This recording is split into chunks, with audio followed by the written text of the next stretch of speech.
কাউকে ভালোবাসা মানে তাকে একটা ভালো বাসা উপহার দেওয়া, যে বাসায় যে মানুষটা অন্তত ভালো থাকবে।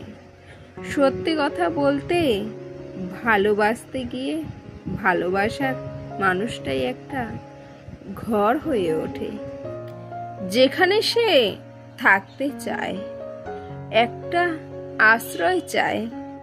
ভালোবাসার মানুষের হাতটা ছেড়ে দেওয়ার আগে 100 বার ভাববেন।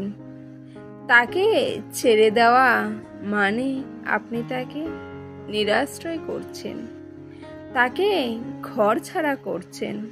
তবে হ্যাঁ, আপনি তাকে নিরাশ্রয় করলেও তখন তার একমাত্র আশ্রয় হয়ে ওঠে ঈশ্বর।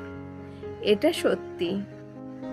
আপনার কুকর্মের জন্য ঈশ্বর কিন্তু আপনার আশ্রয় হয়ে থাকবে না, তবে আপনার জন্য একজনকে তিনি অবশ্যই পাঠাবেন।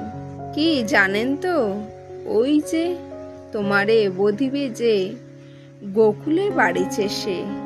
আজ যে খেলাটা আপনি খেললেন, শেষ খেলাটা কিন্তু ঈশ্বর খেলবেন।